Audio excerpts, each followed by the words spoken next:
Good afternoon, and thank you for joining us for Living with Uncertainty, Navigating the Ups and Downs of CAR T Cell Therapy.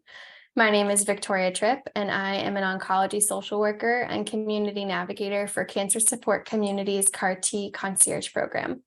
I work alongside an amazing group of navigators and resource specialists on the helpline. We stand ready to assist patients, caregivers, and healthcare providers with emotional support and connection to resources. Dawn Eli is also assisting with today's session, so we can thank her for fixing that. So thank you. Please send a message to our host during the Zoom if you need any assistance or have any technical issues. Before we begin, just a few housekeeping items. Today's webinar is being recorded and will be available for viewing after the event. All webinar attendees will receive an email with a link to the recording. If you would like to ask a question during the presentation, please do so using the Q&A feature on Zoom. I will do my best to address all of your questions during the Q&A session at the end of the presentation. To turn on closed captions, please click the CC button on the Zoom toolbar. I am your speaker today, so a little background to begin. I am a licensed clinical social worker and certified oncology social worker by training. I completed my education at the National Catholic School of Social Service at Catholic University with a concentration in clinical and medical social work. My career began in oncology during graduate school with an internship in outpatient oncology. During my time there, I completed training through enriching communication skills for health professionals in oncofertility. It's a program through the Moffitt Cancer Center, and sensitive practice training through Mount Sinai. I have a special interest in supporting patients and families through difficult decision-making, grief, and spiritual distress that often arise during end of life. In my role at Cancer Support Community, I work as a CAR T specialist, supporting patients and families through CAR T treatment. And so with that, I'm going to share my screen and we can get to our topic for today.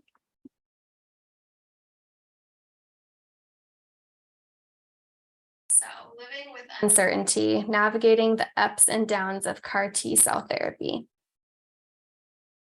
I also want to share our mission. Cancer Support Community's mission is to uplift, strengthen people impacted by cancer by providing support, fostering compassionate communities, and breaking down barriers to care. Before we start, I also want to share and say thank you to our funders, Novartis and Janssen, for funding the CAR T Concierge Program and this webinar.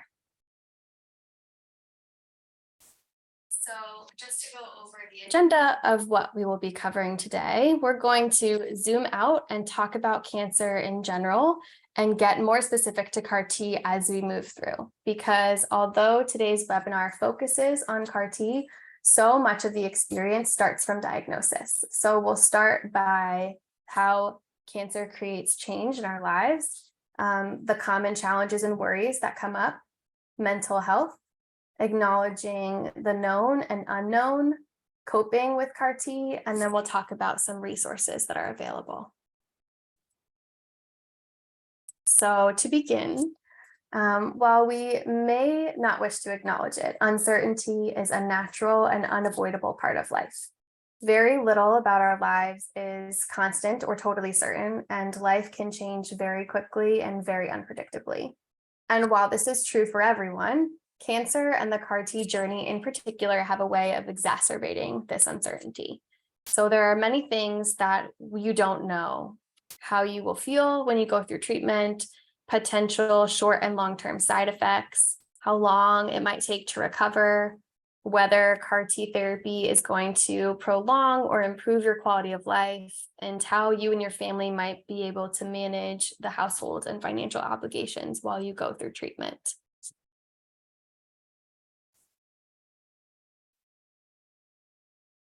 So a diagnosis of cancer can bring changes to different areas of our life. And so we're going to talk about the physical, the emotional, and the spiritual.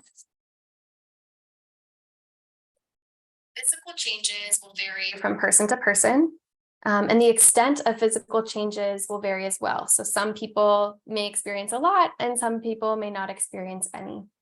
And while these changes that are listed here are absolutely physical, they may also end up being emotional. As your body changes, your relationship to your body changes. That can include your body image, your self-confidence, maybe your relationship to intimacy. And this can all get really complicated when others are involved, like a spouse, a partner, or your children. These changes that are listed here, hair loss, weight gain, weight loss, maybe you had surgery. These things obviously impact your own body, but your spouse or partner also might see these changes and have their own emotions. And so managing your own emotions as well as the emotions of others can be overwhelming.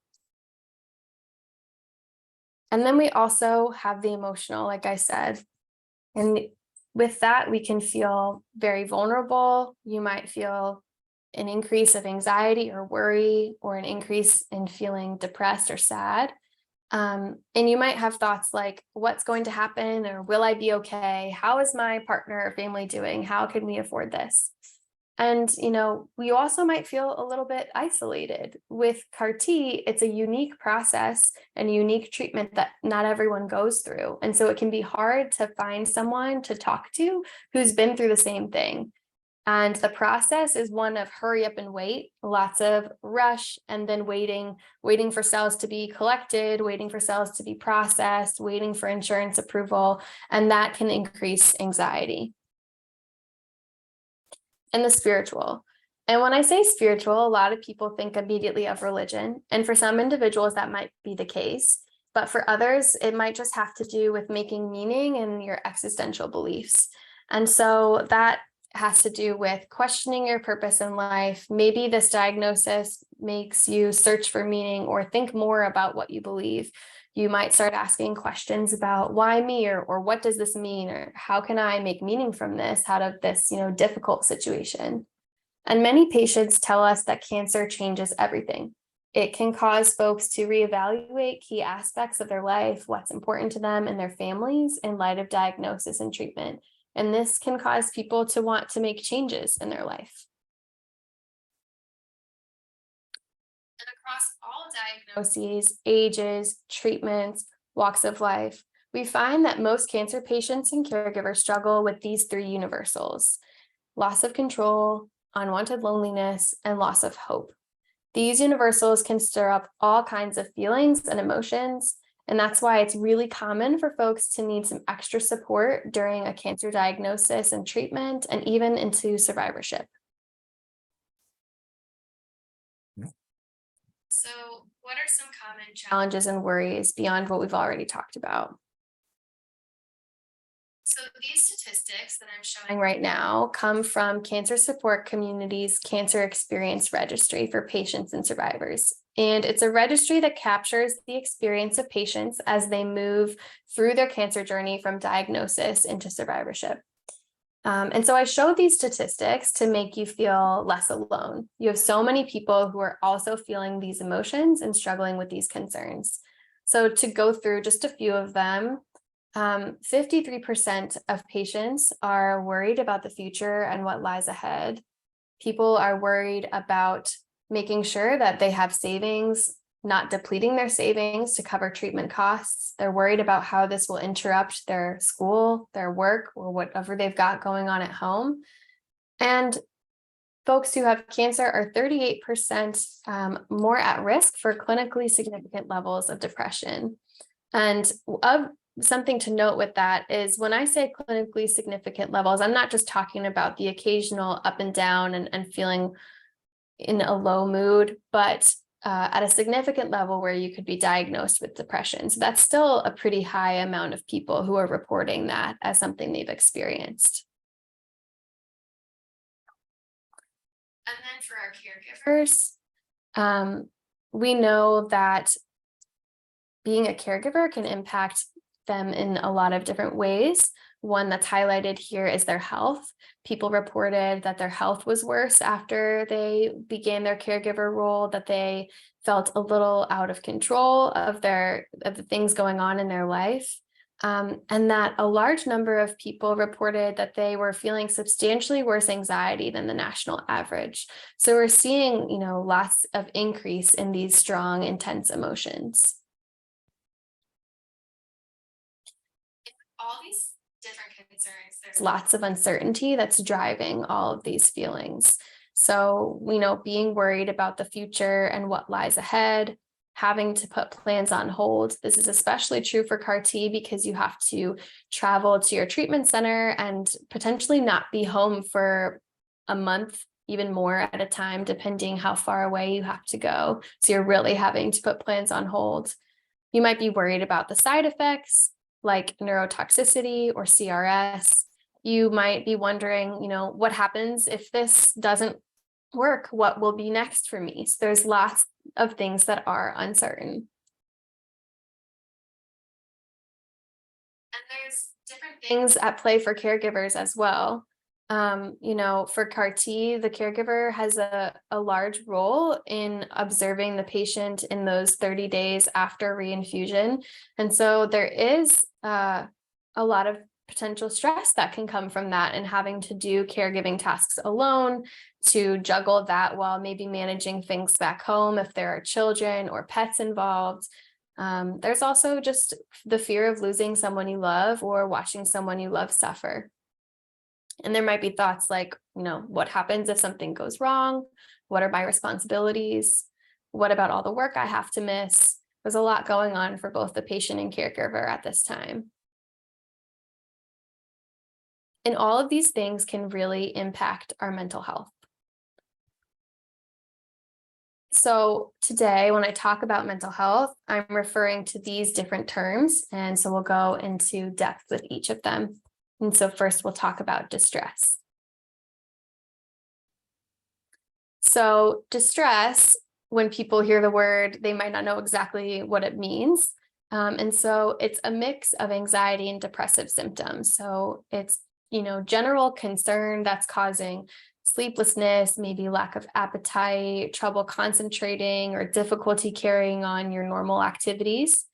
And what's important to know is that some level of distress is normal. About a third of cancer patients experience significant distress, and only about 5% of those with cancer obtain any help to support them with that distress. And while the distress doesn't affect the cancer itself, it can affect how patients cope with the cancer and their treatment, and really impact, when they look back, how they feel their experience was. And so with CAR T, there's predictable stress points that we know can kind of peak our distress. And so those are when you decide to do CAR T. So when you first hear about CAR T as an option, and you're kind of going back and forth about whether or not you want to do it, in the phase where you're gathering resources to be able to do CAR T, because you might have to travel, you might have to find lodging. There's a lot of stress that's associated with trying to make sure you have all your ducks in a row.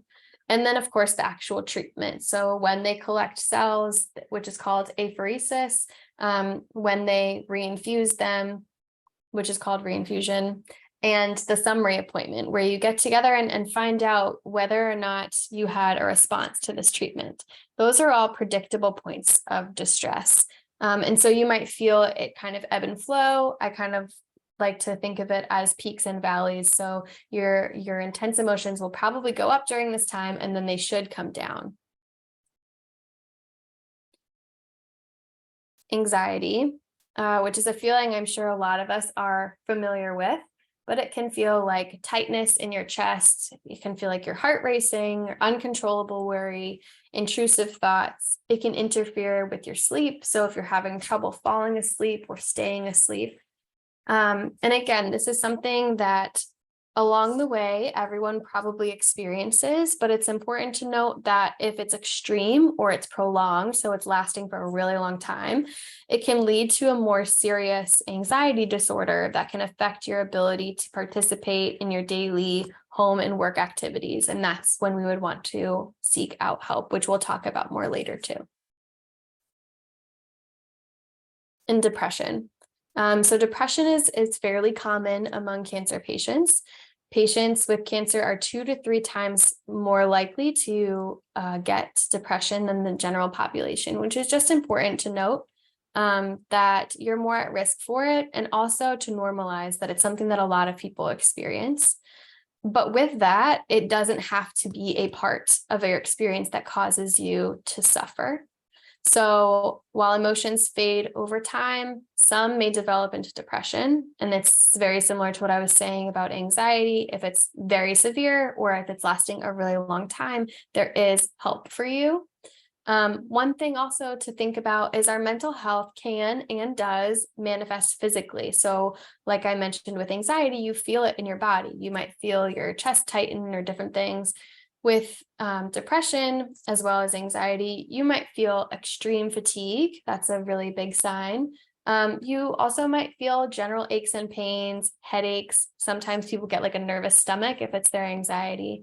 And understandably, it can be confusing if you're going through treatment and you're experiencing these physical symptoms. And so sometimes they get ignored because they're misunderstood. And so I like to point that out because these things can be clues to you that you might be dealing with something a little bit more and that you might need help with. So you can get support from a lot of different ways. There are support groups, there's individual therapy, there's peer mentorship, maybe talking to someone who's been through something similar, there's medication or any combination of these things. And so while I want to normalize the experience of having these intense emotions, I also, in the same hand, want to say that just because you have cancer doesn't mean that you should expect or accept feeling depressed or anxious all of the time. Those peaks and valleys, the up and down, that's normal. But if it's all of the time, then there's something going on, something more going on, and it's treatable through some of the things that I mentioned before.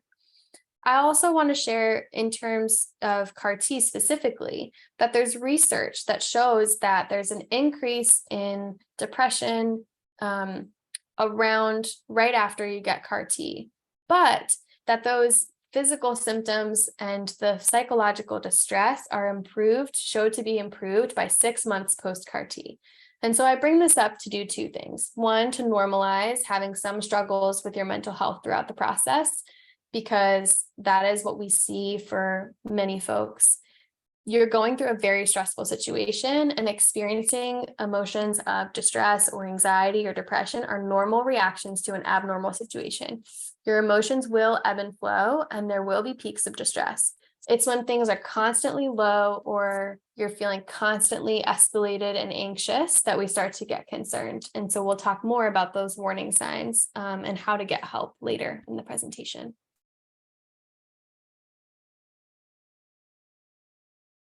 So the knowns and unknowns. I mentioned uncertainty. We keep talking about that, and it's because it's so prevalent, and it's something that a lot of people bring up as a main driver for their anxiety or their intense emotions throughout the process. There's so many what ifs when it comes to living with or supporting a loved one with cancer. And acknowledging the unknowns of cancer can make you feel anxious, angry, sad, or afraid.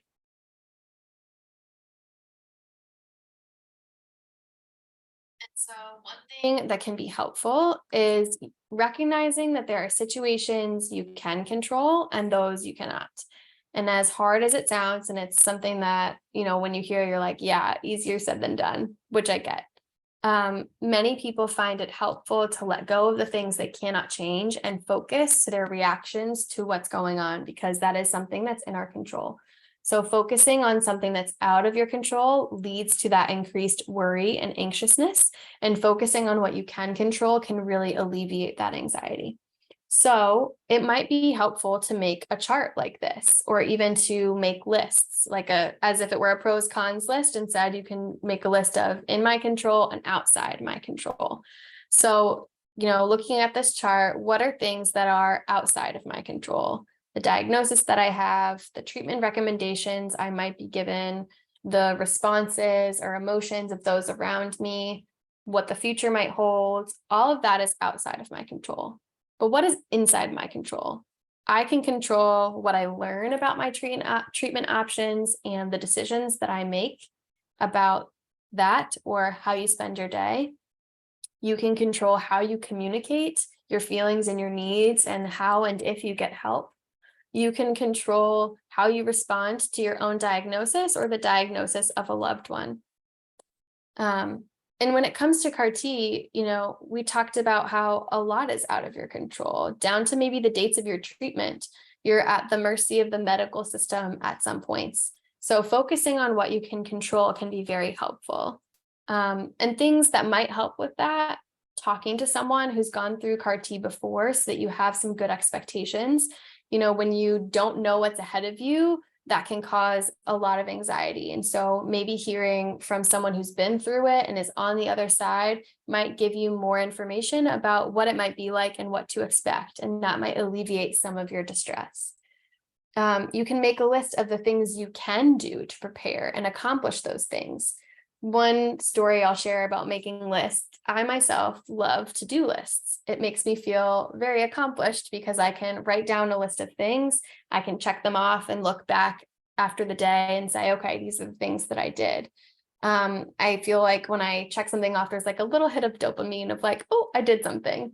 And if you're like me and you're in this state of your life, it could be really hard because it feels like maybe there's not a lot in your control, or there aren't things that you can do, or the things that you want to do, you're too tired to do because of what's going on.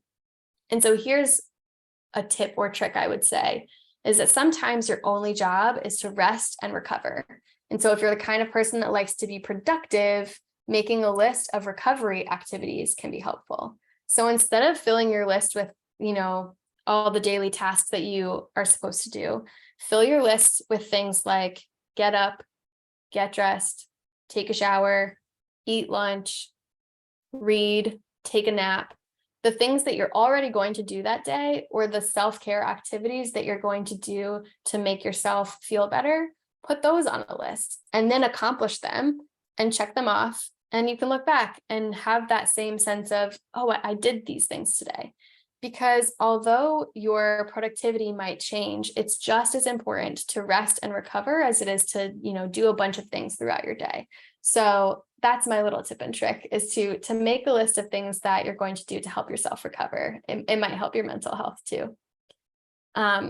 Also know that for most people, once they start the process of CAR-T or any treatment, some of the anxiety begins to fade as you get more information about what to expect and how you are going to tolerate treatment.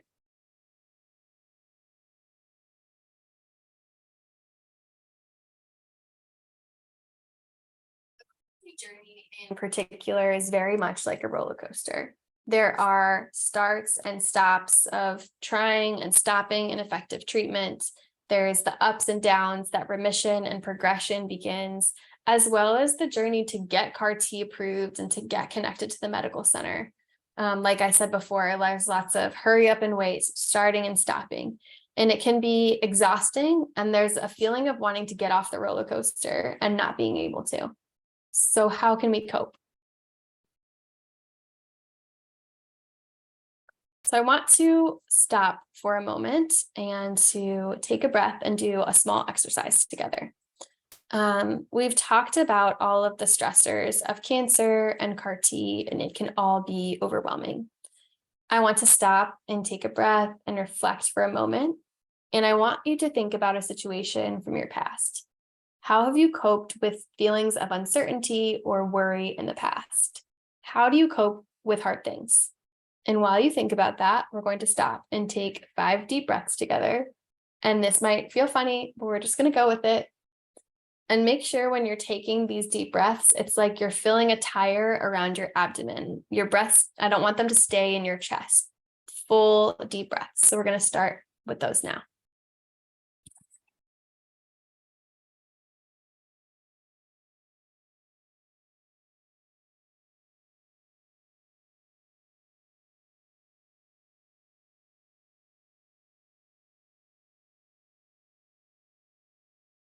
Two more deep breaths.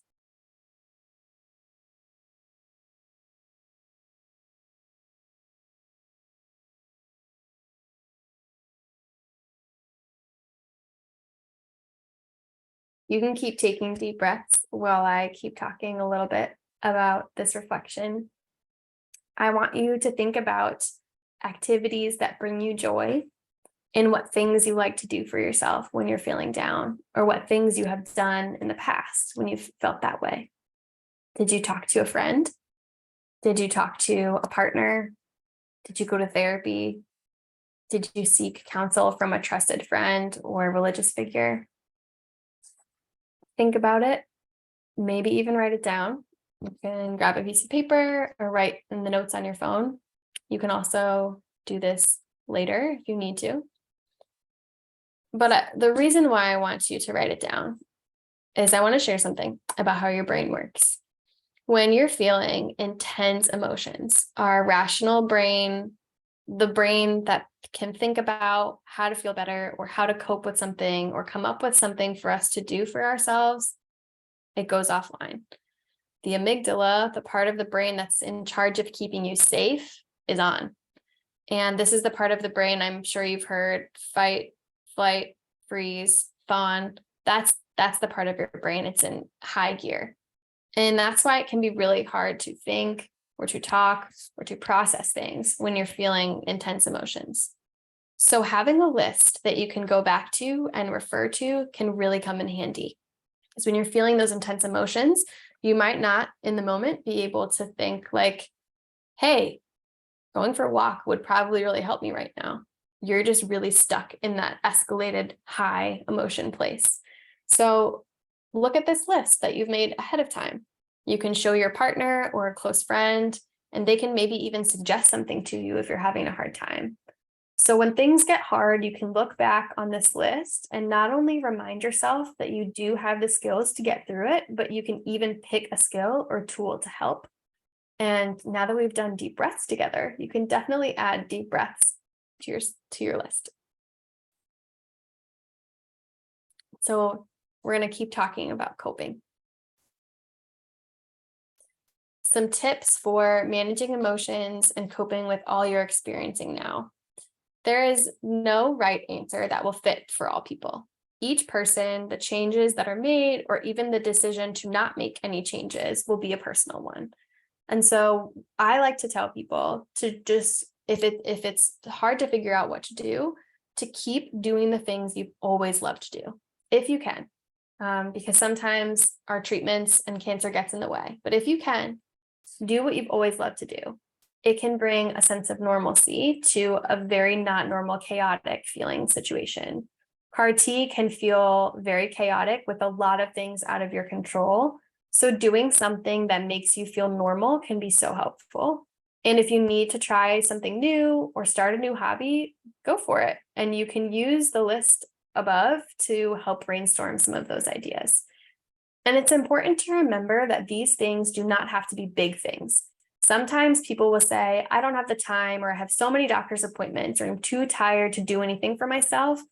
And to that, I want to say, I totally understand. And try just 5 minutes. Try to incorporate small self-care activities every day. So some examples of that could be enjoying a mindful cup of coffee or whatever your drink of choice is. If you like tea or matcha, or even lemonade. I just like hot beverages. They feel so nice and cozy. But a mindful cup. And what that means is a lot of times when we have our coffee in the morning or whatever drink it might be, we're also doing other things. We're maybe caring for our children, or we're reading, or we're scrolling on our phones, or we're, busy doing something else. I want you to be mindful about what you're doing. So don't do anything else. Just focus on your cup of coffee, maybe how the coffee tastes, the feeling of that warm cup in your hand. Maybe you're sitting outside while you do it, so you can be mindful of your surroundings. But even just slowing down and being mindful and getting back into our bodies for those 5 minutes can be so restorative, even though it's such a simple thing. Other examples are sitting outside, getting some morning sun, going for a short walk, reading a book, maybe listening to some music that you love. And even just 5 minutes will make such a huge difference. I think sometimes when we think of self-care, we think of these big things like getting a massage or, going out and doing like a weekend with our girlfriends. And those are all great things. And if you can do those and you want to, go for it. But if it's feeling daunting, I want you to reel it back and go to those 5 minutes. And if you're struggling, legitimately set a timer. A lot of times when you get to the end of the timer, you'll realize that you liked what you were doing and you'll continue. And if you don't, that's okay too. You can stop what you're doing and get on with your day because you gave yourself that 5 minutes. And like I mentioned before, I want you to make this list of things that you know will make you feel better, and I want you to do it while you're feeling good. That way, when you're having a low day or you're in a bad mood, you don't have to think too much. You can just refer to your list, or someone you love can suggest something from your list. And if after all of this, you look at your list and it's empty or it's not as full as you would like, that's okay. Don't get down on yourself. I want you to use that as an invitation to brainstorm some more ideas.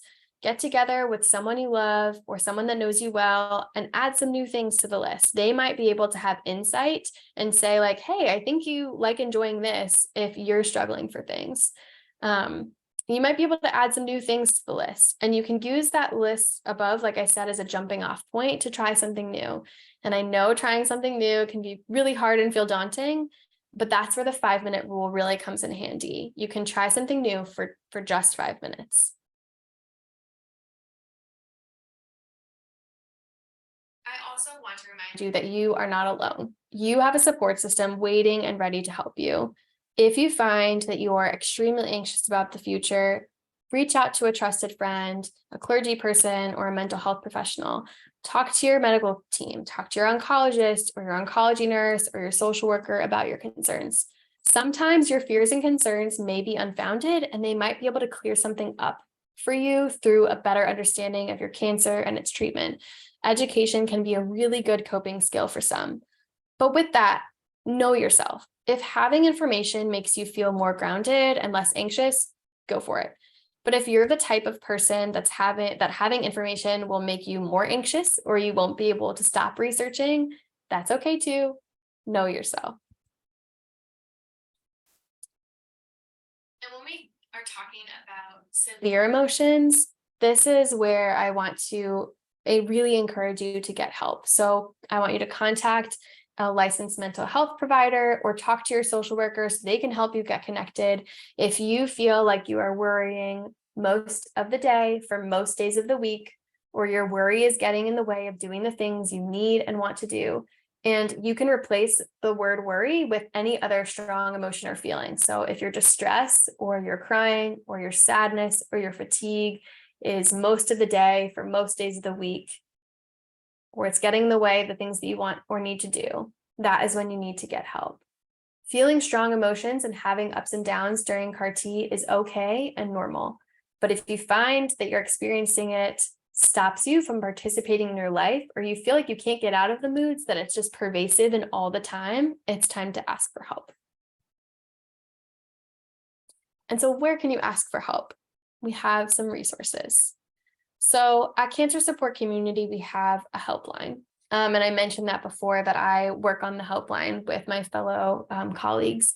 And on this helpline, we have resource specialists as well as oncology social workers who are ready to connect you with resources all along the spectrum of talking to you in the moment and helping you sort out your emotions that you're dealing with in that very moment, to getting you connected to long-term support in those options that I mentioned, like a therapist or a support group, whatever feels like it would make the most sense to you. Also dealing with the logistical things, like maybe you're really struggling with the financial piece, and that's also causing a lot of your emotional distress. We are able and wanting to help you with all of it. So if you are struggling with any of these issues, and you are a patient, a caregiver, a healthcare provider, please call us. We'd be more than willing to help you. And this is the number that you can call for our helpline. We also have some other resources. My Lifeline is a great resource for people who are looking to talk to others who have gone through a similar experience. So on My Lifeline, you'll be able to find professionally moderated discussion boards and to really seek out the support that you might need. Frankly Speaking About Cancer is a great educational series. So if you're the type of person, like I mentioned, that reading about what you're going through and reading about what options are out there is helpful for you, this is a great place to start. You can find it in the education section of our website. And then again, the Cancer Experience Registry. This is a great place to read about how other people's experiences are going. Like I said before, the focus of the registry is collecting, analyzing, and sharing information about the experiences and needs of patients and families throughout their cancer journey. So if you want to go and see what other people are experiencing and really feel like you're not alone in this experience, this is a great place to do that as well. And lastly, for CAR-T specifically, we have the CAR-T concierge program. And this is a program that I run with the help of my supervisor, Karen. And it really is just a dedicated person who's able to walk with you and your caregiver throughout the whole CAR-T experience. And the idea behind it is to just meet all of the needs that you have, whether they are emotional or logistical, financial, if you're having issues with your insurance, and to meet you with individualized navigation. And ideally, that would be from the moment that you find out that you might be eligible for CAR-T all the way through to after you get CAR-T, checking in with you a couple of months afterwards to see how you and your caregivers are doing, and wanting to connect you with any resources you need along the way. So please, if this sounds like it would be beneficial to you, or you have questions or want more information, you can call me at the CAR-T dedicated phone number that's listed there. So that brings us to the end. I would love to answer any questions that you have. And thank you for being with us, and we'll move to questions now. So if you have any questions, feel free to put them in the Q&A, and I will do my best to go through that.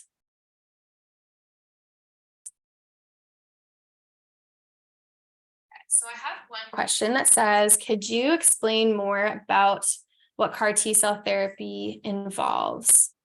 So I will do my best. I will say I am a social worker by training, so I'm not a medical professional. So I can only answer this from my oncology social work perspective. And if you're looking for more specific information about CAR-T, you can watch our first webinar where we really went in depth. We had a doctor and someone who had been through CAR-T talk about their experience, and that really would answer your question better than I can. But the short answer for CAR-T and what it involves for a patient and caregiver is that it is a treatment that you can get for certain types of cancer at certain facilities in the United States, which is why there's lots of barriers potentially, because a lot of people have to travel to get this treatment. There's organ testing that's involved to make sure that you are eligible for the treatment. And then there's the different stages that I mentioned, or not stages, the different points that I mentioned before. They collect your cells and it gets sent off to get processed by the drug company, and then you get it reinfused a couple of weeks later, depending on how long it takes. Then there's an observation period after you get your CAR-T, where you and your caregiver stay very close by the treatment facility just in case anything happens, so that you can get the care that you need. And then after that, they do scans and different tests and give a report back to you to share how your response to CAR-T was. So that's as much detail as I can go into, because like I said, I'm not a medical professional, but again, there's lots of resources out there for you if you want to learn more about CAR-T. Another question. Can you share more about how peer connection programs and support groups can be helpful for caregivers who have a loved one going through CAR-T? Absolutely. So there's lots of different peer connection programs out there. And for CAR-T specifically, there are two. One is called First Connections through LLS, which is the Leukemia and Lymphoma Society. And the other is fairly new, and it's called Let's Chat CAR-T. It's an amazing website. And so for the person who asked the question about what CAR-T involves, that's another great resource for you. It is an educational website that has a lot of great information, as well as graphics and videos that explains CAR-T, but they also have a peer-to-peer program where you can talk to someone who's been through CAR-T. And why I think this would be helpful is that, part of what we were talking about was there's lots of uncertainty that's involved, and that can cause distress, right? If you don't know what's ahead of you, you can feel a lot of emotions about how that's going to go and have lots of questions. And so it can be really helpful to talk to other people who have gone through that experience, and they might be able to give you some insight, not only into what they've experienced and what to look out for, but also maybe ways to cope. Maybe they have resources that you need to mention, or they mention that you can look up. And I think it's just a really great resource to be able to connect with others who are going through the same thing, not only for those things that I mentioned before, but also because it makes you feel less alone. Because I think with CAR-T specifically, because it feels like such a unique experience, which it is, there aren't a lot of people that get CAR-T when you're comparing it to everyone else who gets cancer treatment. It can feel lonely. There aren't maybe like support groups that are as readily available at your treatment center the way that there are for other cancer types. So I think seeking out those connections can be really helpful. All right, we have lots of questions coming in. Let me see. Are there resources to help with travel costs associated with this treatment? Yes.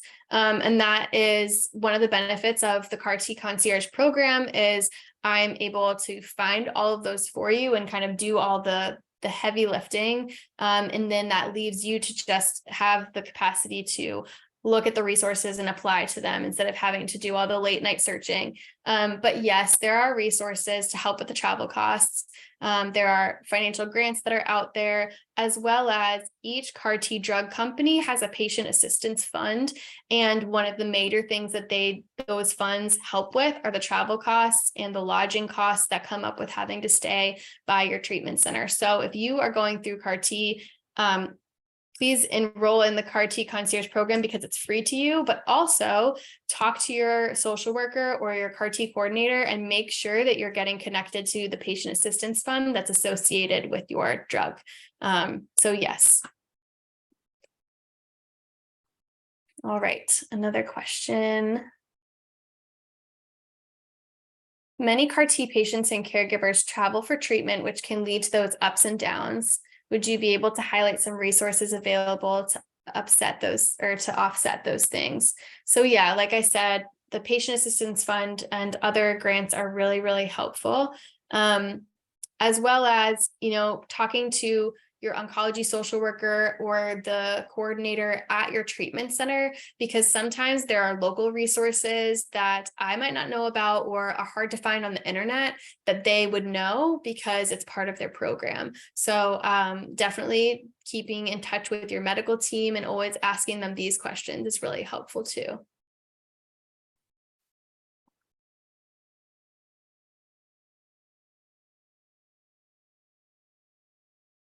Other questions that people have.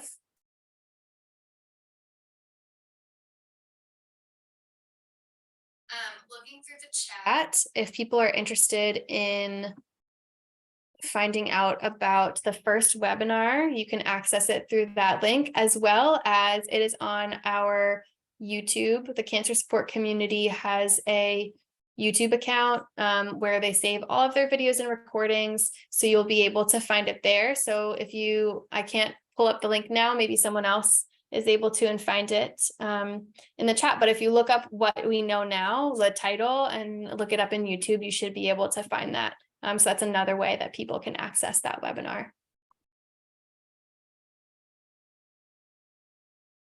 So another question. Great, thank you, Dawn. Dawn put in the YouTube link. Are there CAR-T centers in every state, or do you have to travel? So unfortunately, there are not CAR-T centers in every state because of the nature of CAR-T, because it is such a specific and innovative therapy. It is only available at certain certified centers. And so those are often at bigger medical institutions, and they're not found in like your general community cancer center. So a lot of times the beginning part of the process is you're at your community cancer center and your oncologist talks to you and says, hey, I think you might be eligible for CAR-T. And they refer you to one of these centers, these certified centers, for a consult. And that starts the process. And then once you decide, that certified center takes over all of the treatment related to getting CAR-T. So you're traveling to that certified center. And so that's why there's these barriers that have been mentioned around lodging and travel, because, for some people, if they're lucky, there's one really close by and they don't have to travel at all. If it's like 15 minutes away from home. But for other people, they have to travel. And the rule of thumb for that observation period that happens after CAR-T, after you get your CAR-T, is you have to be within at least 2 hours of your certified center. But every center has different rules. And so some of them are you have to be within 15 minutes or you have to be within 20. Every medical team has different things that they're comfortable with. And that's for the safety of the patient and caregiver. And so a lot of people are having to, even if there is one in your state, you're still having to relocate for a certain amount of time. And so there are logistical barriers, and then also the emotions of having to go through this difficult treatment while not being able to be at home. So unfortunately, they're not in every state, although the number of CAR-T centers are increasing as we speak, and there is definitely a push to try to get this treatment into the community because it causes so many barriers, it not being in the community.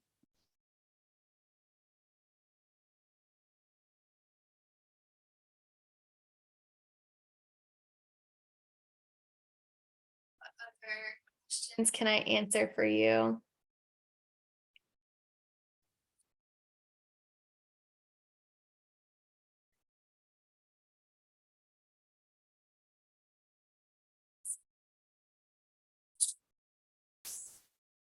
Where would you find a CAR-T specialist? So there's a couple ways that you can do this. If you are interested in CAR-T, I would first talk to your provider about it and ask them, do you think I would be eligible for CAR-T, and see if they're able to assist you in the process. If this is something that your oncologist is not familiar with or you're having trouble, it's another reason why you could reach out to me through the CAR-T concierge program. I can kind of help give information or assist you in that way. But another way that you can do it is you're able to look up the certified centers through the drug companies and where they're certified. So you can look to see if there is a CAR-T drug that is for your diagnosis, and then you could look it up that way, which is kind of confusing. So again, that's definitely something I can help with if you're finding yourself in a situation where you're trying to find a CAR-T specialist, but you aren't really getting any support from your oncologist. Please reach out to us at the helpline or on the CAR-T dedicated phone number that I mentioned before.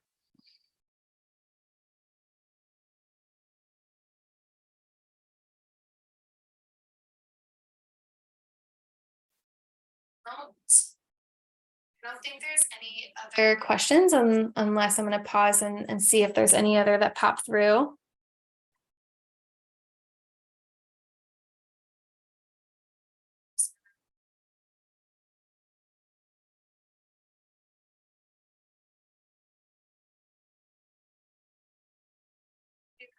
Feeling really lousy and nauseous for parts of their day post 6 months CAR-T.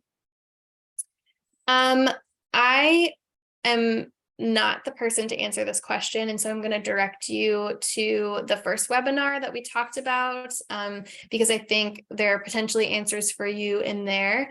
I have heard of people feeling like low fatigue and nauseous, but I'm not certain of the timeline, and that's definitely not my scope. So I don't want to give false information. So I would definitely check out some of the resources that I mentioned before, the webinar, as well as Let's Chat CAR-T, and see if there's any educational information on there that answers your question. Okay.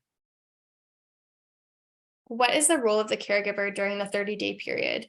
So I keep mentioning the 30-day period. So after you get CAR-T, there's two major side effects that we're looking for: neurotoxicity and CRS. And those can cause some major side effects that needs to be intervened on as quickly as possible. And so that is part of the role of the caregiver, is to observe their loved one for these symptoms, because for neurotoxicity, some of the symptoms it can look like dementia. It can look like the person not knowing who you are or being confused. And so the patient themselves might not be able to report that they're not feeling well. And it is up to the role of the caregiver to observe these symptoms and then help intervene and bring this person to the medical center. And the reason why they need to be so close to the medical center is that you want to be able to go back to your treatment team because they will know what's going on and treat you appropriately. Whereas if you were to go to a regular hospital, they might look at you and say, oh, you have flu-like symptoms, or, oh, you're confused, and treat you completely different, not knowing that you had just gotten CAR T. So that is why you're having to spend this 30-day period not at home and close by to the treatment center. And so that is the role of the caregiver during that time, is to kind of, be in charge of observing the patient and taking them in for care if that's needed.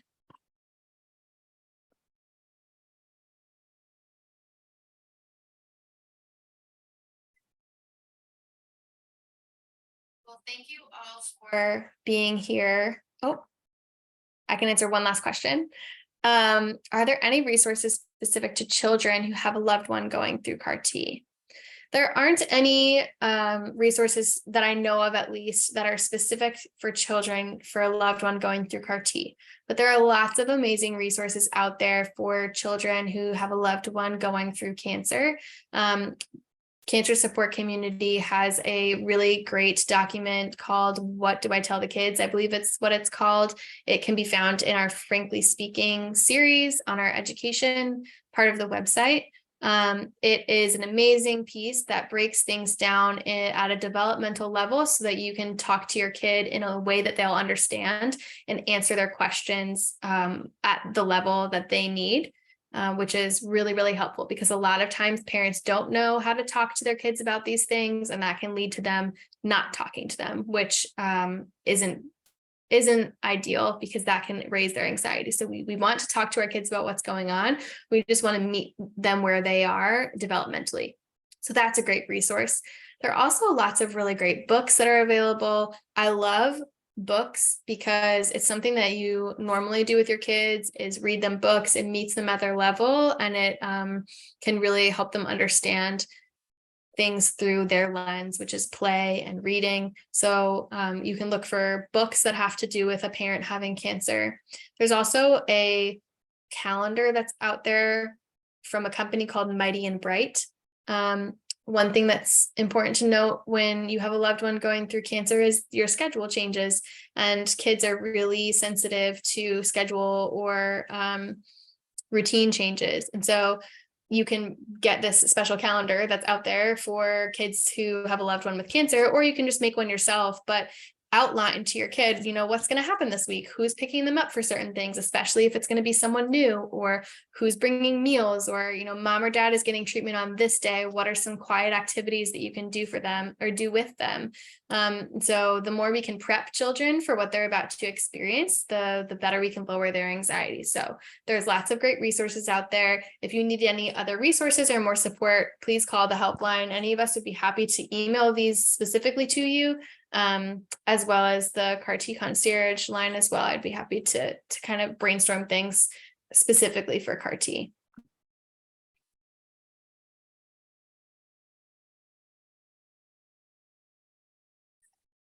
Well, thank you everyone for joining us today. I am really grateful that you all were able to join for this webinar. We're at the end of our time. As a reminder, today's webinar was recorded and will be available for viewing after the event. All webinar attendees will receive an email with the link for the recording, and then it'll also be put on the YouTube channel as well, so that you can share that out to the other patients and caregivers in your life.